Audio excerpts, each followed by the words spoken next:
everyone for coming out tonight. It's my great pleasure to be here to introduce Sayaka Ganz. Before we get to that, I'd like to thank Professional Development for their financial support to bring her here. Also, we've had secretarial support. Christine Hendershot has helped me immensely. There's also Gordon Strain, took work away from theater to help transform the black box into this amazing interactive experience. And all of you for taking time out of your busy schedules to be here. I know some of you are here for classes, and I appreciate it. So a little bit of information about Sayaka before I let her talk about herself. She was born in Yokohama, Japan, and grew up living in Japan, Brazil, and Hong Kong. She received a Bachelor of Fine Arts degree at Indiana University, Bloomington, and continued to create welded sculptures of animal forms independently. In 2008, she received a Master of Fine Arts degree in sculpture from Bowling Green State University in Bowling Green, Ohio. Currently, she teaches design and drawing courses at Indiana University, Fort Wayne. Using post-consumer plastic objects as her materials, Sayaka's recent sculptures depict animals in motion with rich colors and energy. Her recent exhibition include Dans della Natura, solo exhibition at the Herman Geiger Foundation in Cesena, Italy, and Wind and Water solo exhibition in Windmill Mills Gallery, Isle of Man in the UK. She recently completed a commission of a series of 4 marine life sculptures for the Monterey Bay of California. There's plenty of seats out front if you guys want to come on up. It's a long time to sit. Her work is collected and exhibited in London, Tokyo, Chicago, Isle of Man, Cesena, New York, San Francisco, Monterey, Washington, D.C., among others. And she has a fabulous website. We really are so fortunate to have an artist of her caliber here on campus. I know some of you have been dazzled by the sculptures downstairs. I look forward to hearing Sayaka talk about it tonight. Thank you.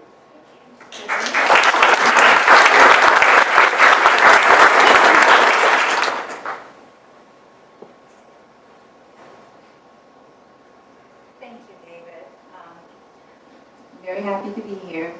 I want to talk about my works and my background, how I grew up, and the work that I'm doing right now. So I'm going to start from when I was a child. But before I do that, I want to introduce to you my collaborator and friend, Jim Merz. He's sitting over there in his brown shirt. And so if you've seen the installation in the theater downstairs, he does the mechanical, kinetic, computer-related parts, and I did the arrangement of the plasticware that went into the sculpture. And the animal sculptures are mine, but I'm going to talk about Jim a little bit more later when I start talking about collaborative work. I just wanted to introduce him to you before I started. So this pair of horses here, this was part of my MFA show when I graduated from Bowling Green.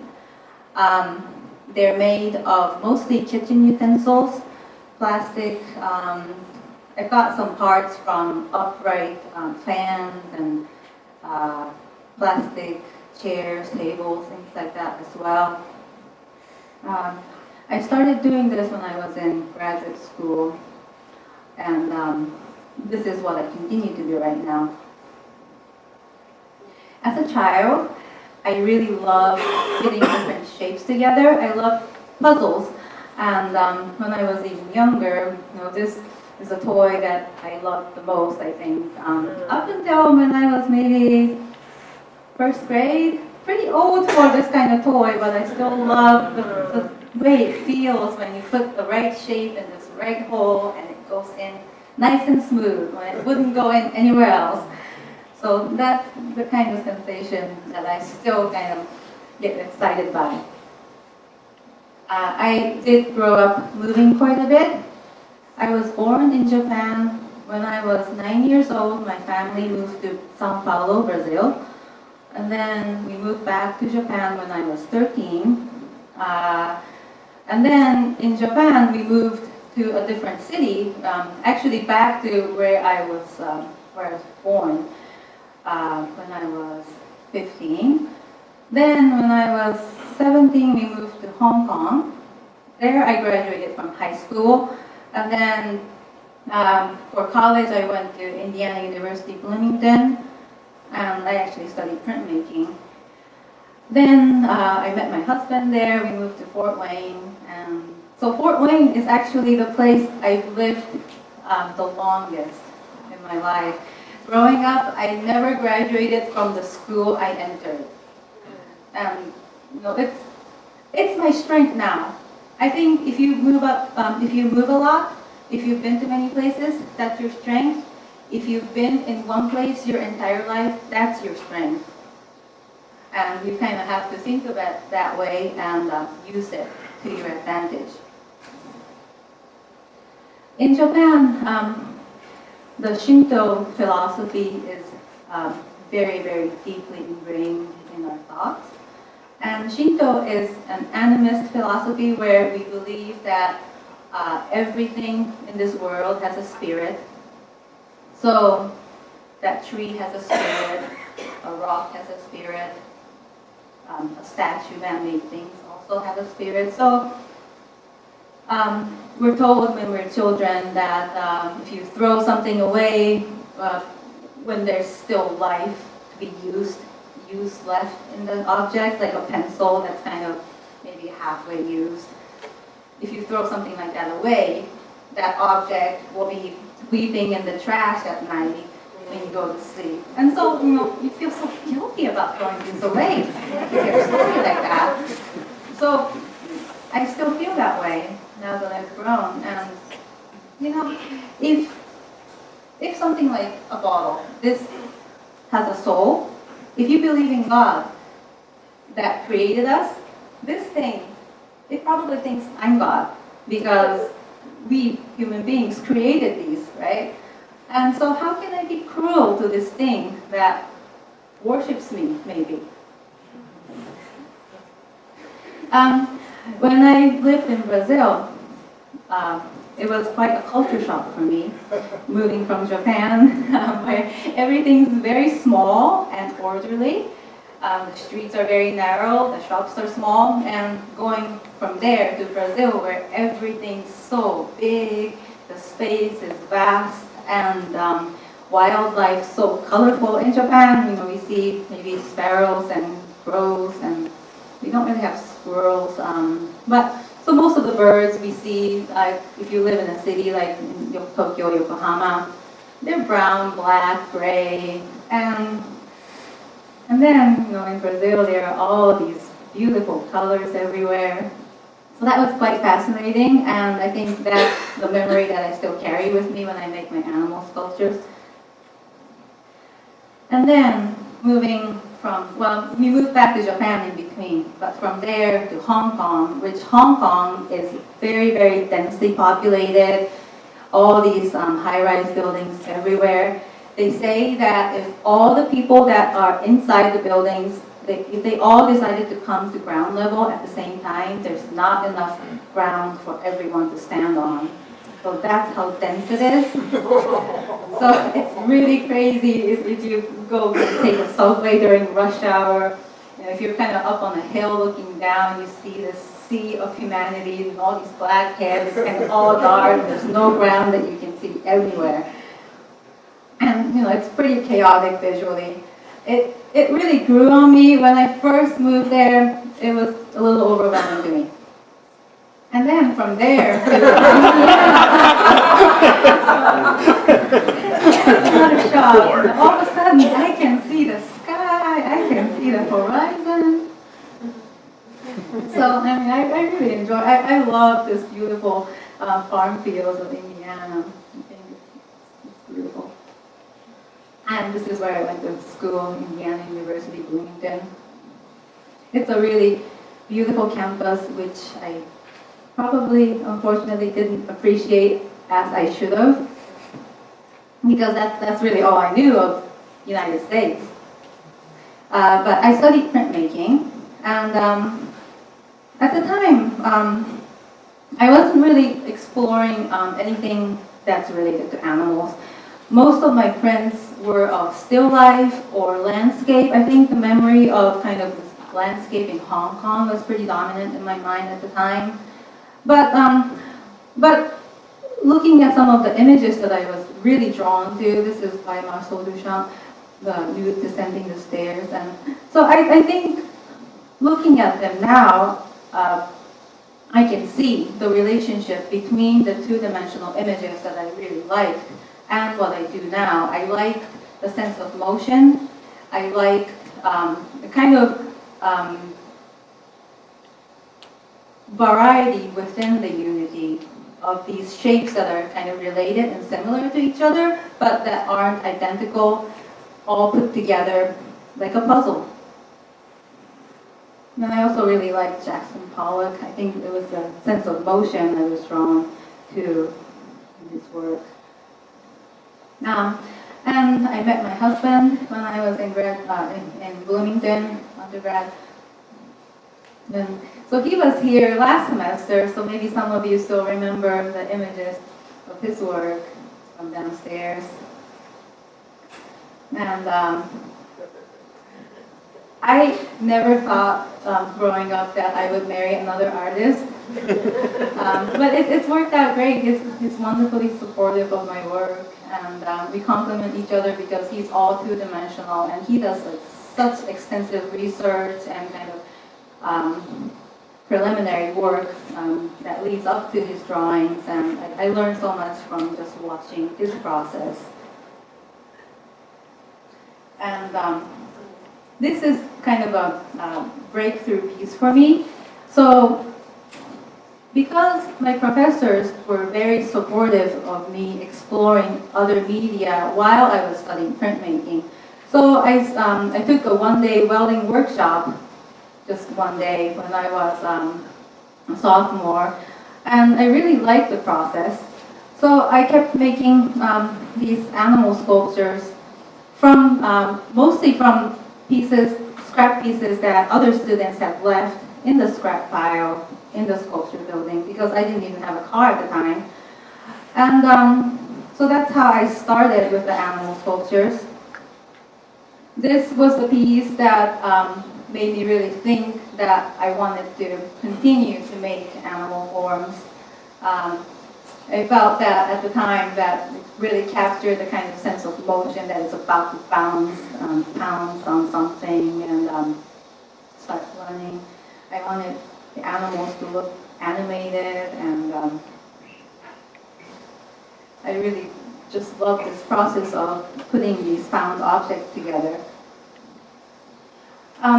And then once I started making these animal sculptures, somebody told me to look up Deborah Butterfield and her horses.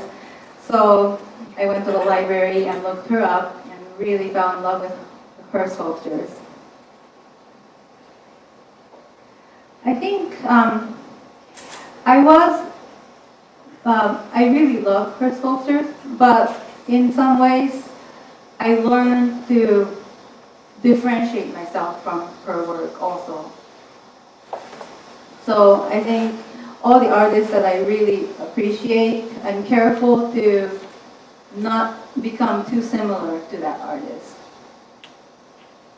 After I graduated, for a while, for a few years, I tried to sell my sculptures at art fairs. I would do maybe only about 2 or 3 a year at most.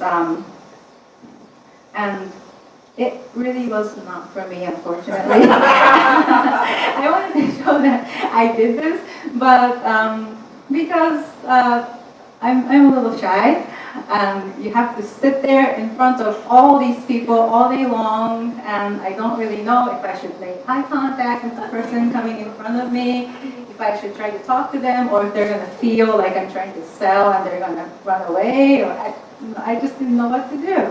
So I stopped after a while. But I tried it, and it was fun for a while.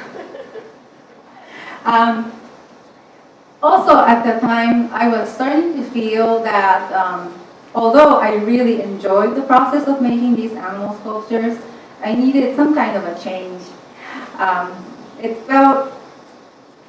It was starting to feel repetitive to me that I was getting to know the materials well enough that I knew what to expect out of each part. And I could keep making different animals, but the process in the end would still be the same to me. So I decided to go back to school, and I went to Bowling Green State University in Ohio. So this is not really how the space was when I started in this program. This is more towards leading up to my MFA show. But I had this wonderful space upstairs with windows, and I really loved it there. I started collecting plastic objects.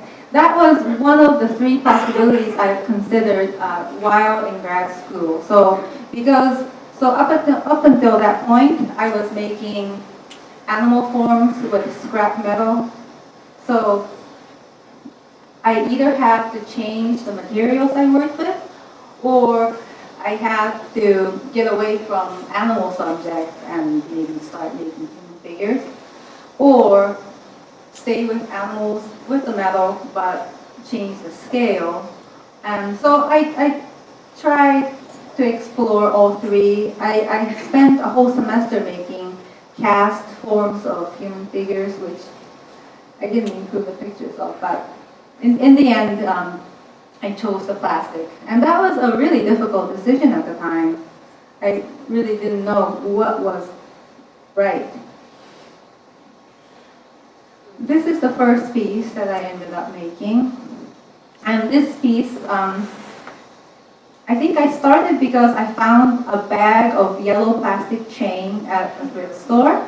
And so for me, from using scrap metal chain to using plastic chain was not a very big transition.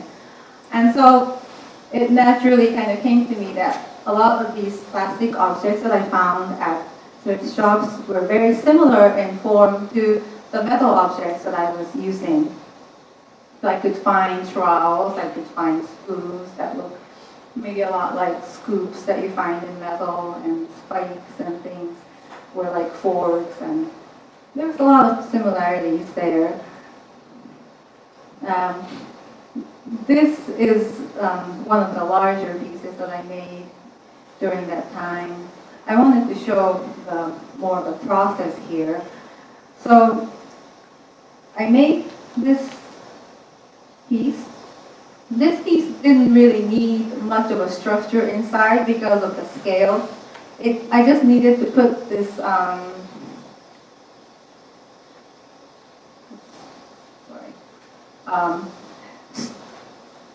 it's not really wire, it's a stiff piece of plastic that's a handle for maybe a bucket or something, inside of the spine to make it stay upright at this angle like it's shown in the finished swan. But when I get to this scale, I really needed some kind of structure, skeletal structure that supports the weight of the plastic, because the plastics themselves couldn't do it. So I ended up welding the steel armature for my larger sculptures. And this piece was particularly difficult because when I make these armatures, I try not to add any elements that contradict the flow of motion. And this piece is a cheetah that's running really fast, forward motion that's a little curved because it's making a turn. And I couldn't have anything that's straight vertical piece that supports the weight, because that would visually collide with everything else that's going on. So to be able to support the weight, I had to make this kind of spring-like crisscrossing wire mesh almost. And eventually, when I had enough metal in that way, it was able to stay upright at an angle that I wanted. This is the first generation of the penguins plunge. And yeah, these have sold, and I have the new generation downstairs. This, I had a very specific image that I was looking at that inspired me. When they're diving, you know, they really look like that with the trail of bubbles shooting off behind them, and yeah, they really dynamic sense of motion. And I think this image is what gave me the idea to incorporate blue objects into the sculptures also. This is me making the armature for the penguin. So basically, for something about that scale, maybe like 3-4 feet long, I usually use rabbit fence material, and I'll make it into a kind of elongated football kind of shape. And I don't make wings in the metal, I just add those in plastic later on. So that gives me just enough structure without visually blocking any of the elements that I want to show. And so when you look at these penguins up close, you do see the wire, but because they're diagonal, they don't quite contradict the motion. This was my MFA show titled Finding Freedom. So I had the horses, penguins, the cheetah, the crane. And I did an installation later on in the basement space. I think this is something I had not imagined doing as an undergrad. It was one of the things that was on my list of things not to do, I think, installation. It's very interesting how I ended up doing it. But this also came out of necessity because this space is not quite finished basement, and when I just hung the penguins alone, it really did not look good at all with the kind of crumbly, foamy plaster ceiling and the cracked and kind of skewed floor. It just did not look good, so I really felt that I needed some kind of environment around the penguins to show them off, and so that's how this came about. This is the more recent commissions and exhibitions. This piece, at the time titled Eat, Drink, and Celebrate, this was the first collaborative project that I did with Jim Mertz. This was at a gallery called Color's Wife Gallery in Fort Wayne, and they have this wonderful staircase that goes up to the 4th floor, and inside of the spiral staircase there's this nice space where you can hang something very, very long. So this was, I think, close to 30 feet long.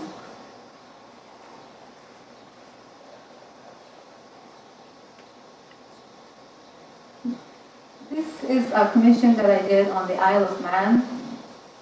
Someone there has seen the pictures of my horses, the horses that were in my MFA show in the newspaper, and he emailed me and invited me to come and make a series of horses for a home that he was getting built at the time.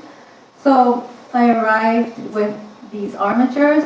You can see the armatures on the picture on the right, bottom right.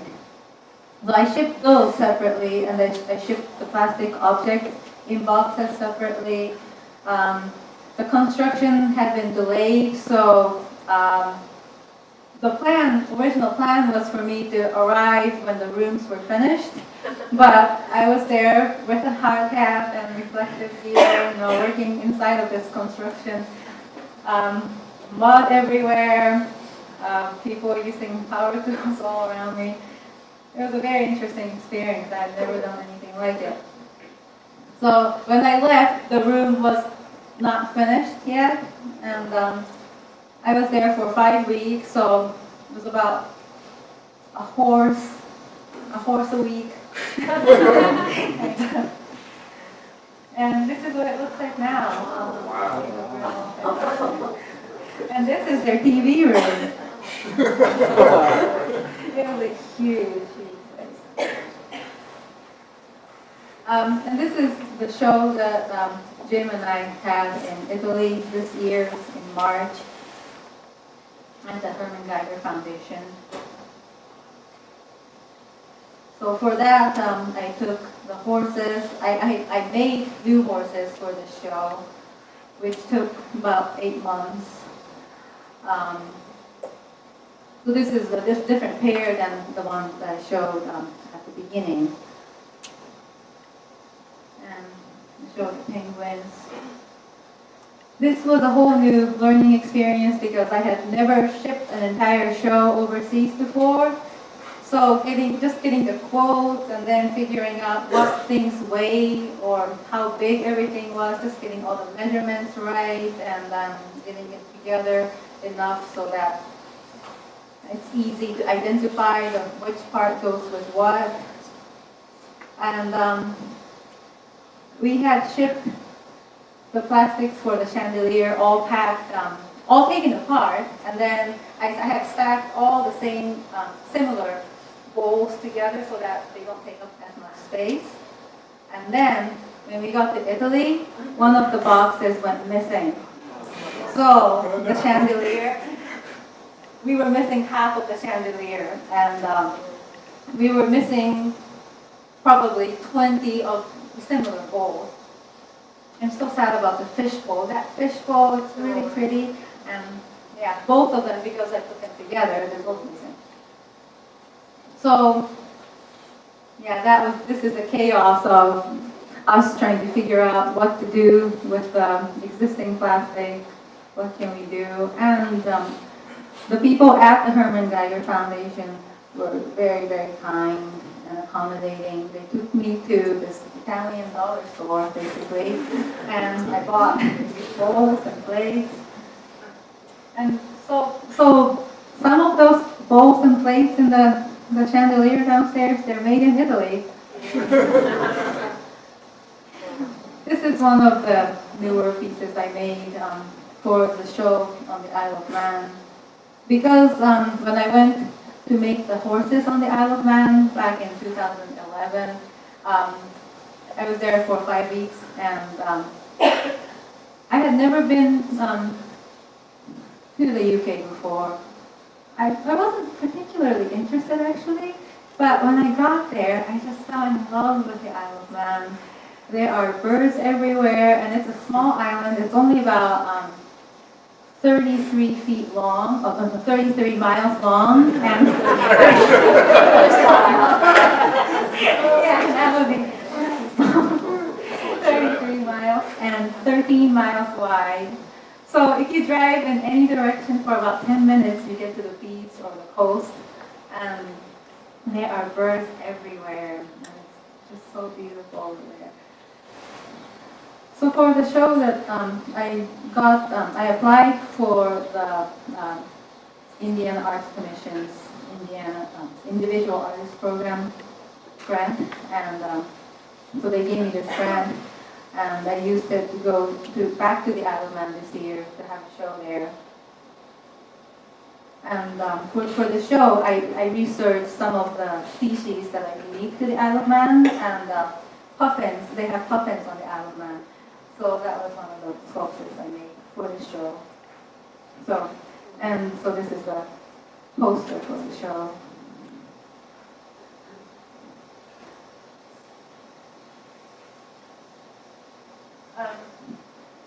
Right now, there's a commission that I'm working on, which is going to be installed at the Port Canaveral Welcome Center in Florida. And I'm making right whales, 3 of them, 2 that are mature size, which in my studio, 12 feet long. That's the mature size, so it's not like real life size. And 1 that's a baby.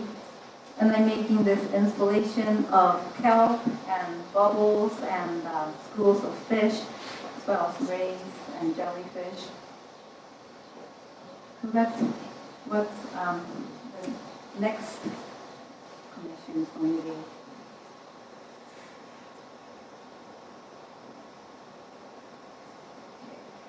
Okay, I think that's all I have. Do you have any questions? Yes. Do you study like the anatomy of the animals before you work on them, or you just go from picture? I do very extensive research, but just with the pictures. And usually I try to find a pose that I like, and then I go to find that same pose or something very similar from various angles, so that I have a good sense of the volume, and I try to pay attention to where the joints are, how the arms connect to the body, things like that.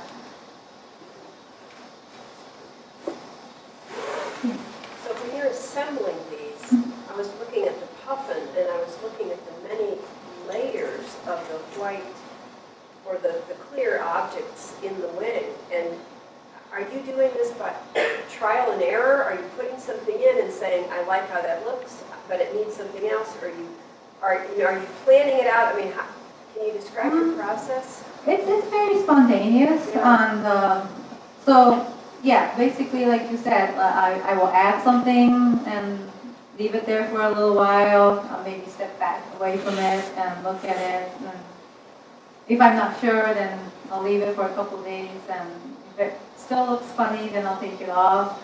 So in my process, removing things that aren't working is very, very important. It's probably even more important than adding things, because sometimes I get halfway through a big sculpture, and then I decide that one of the first things that I added is just not working anymore.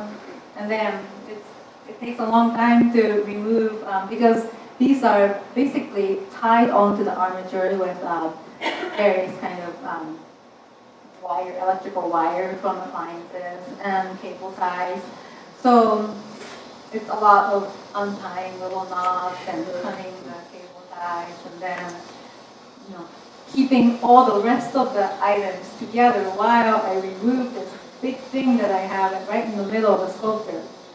But that's what makes it work visually, and it's very necessary.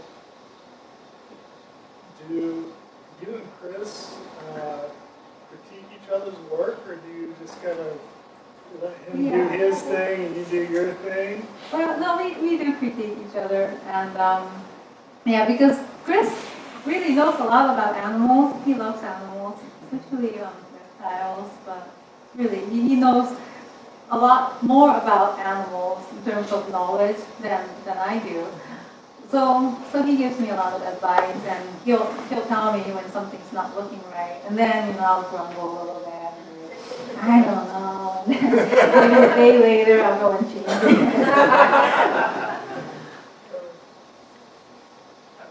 What kind of advice would you give undergraduate students interested in studying art or being an artist? Like, if you could go back and talk to yourself as a freshman or sophomore in college studying art, what would you say? Well, I think self-knowledge is very important. That's the part that took me a very long time. Because you can get so caught up with learning the techniques, but then it seems like I got to be pretty good at a lot of different kind of processes, but I didn't really have a voice. I didn't really have anything I wanted to say with it. And I think reflecting on yourself, how you were brought up, what you really want to say, I don't think it's something you have to know as a freshman, but it's something maybe you want to start thinking about, so that by the time you graduate or by the time you go to grad school, you kind of have that voice that you can use. how many years did you take up between undergrad and grad school? And was that part of that period where you figured out kind of what your voice was? And how did you decide, like you talked a little bit about it, about now I'm ready for grad school, and do you think you could have gone to grad school right out of undergrad and gotten as much out of it as you did? No, probably not. I needed that time. I don't think everyone needs time, but I did. And I think for me, because I have studied both printmaking and sculpture, sculpture, I didn't really take that many sculpture classes actually. I think I took only one, but I was making them on my own. And I wasn't really sure which to pursue for grad school. Also, that decision I had to make while in grad school, if I was going to make human forms or if I was going to continue with animals, switch to another material. I mean, that was still a really difficult decision at the time. And one thing I found out was that at one point when I was in Bloomington, taking some advanced sculpture class, I had made a human figure out of wire. And one of the professors there told me, oh, this is the kind of work that would take you to grad school. Animals, they're really nice, but they're kind of a little bit kitschy, and maybe they won't be taken so seriously, but this human form, this is going to be the serious kind of graduate level work. So I think in the back of my mind, I still had that when I went to grad school. And so it took me a while to realize that and to let it go, because I'm sure the professor meant well for me, but I didn't need it anymore at the time. But I had held on to it just in the back of my mind.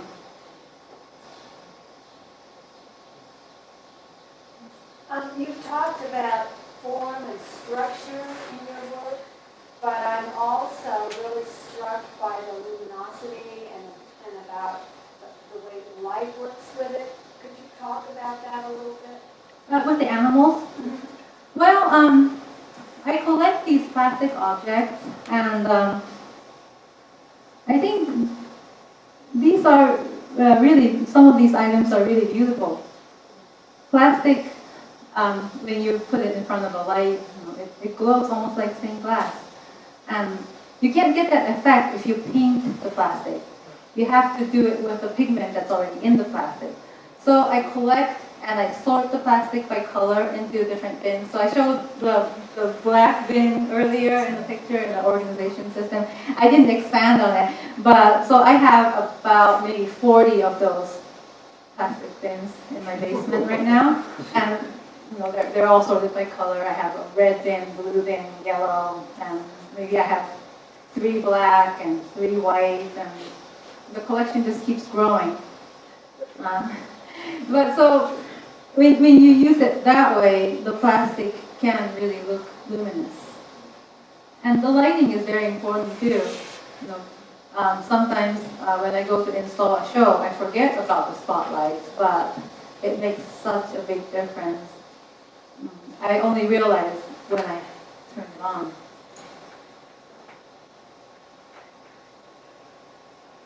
Anything else? Yes. You talked earlier about coordination to all the pieces having life. Is there a point where the life of the individual pieces, you feel like it transfers to a new object that didn't exist before, or that like the possible? Like a reincarnation of the object? Yeah. I don't really know. So do you mean like does the puffin have one soul or collective souls of all of these? I really don't know. But I hope they're happy.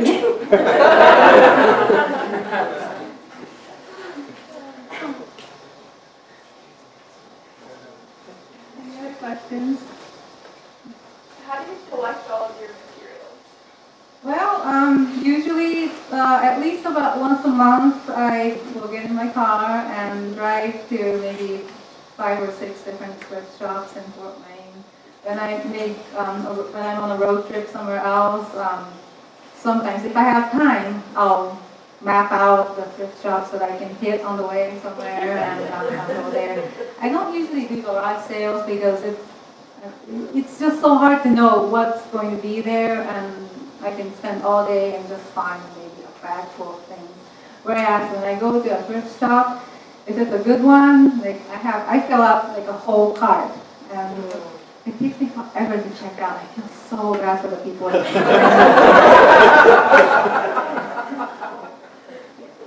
you ever use items that you've already used before? Like I forgot to talk about that. There is something I want to show you. The first piece that I made in the MFA program, this reincarnated into the phoenix. So if you look at the head, it's still the same. I added a piece at the bottom of the mouth to the phoenix, but the spine is still the same. Some of the wings are in there. I did remove most of the chain, and I'm saving it for another project. But so yes, if I'm not completely happy with something, I will go back and change things and reuse the materials for something else.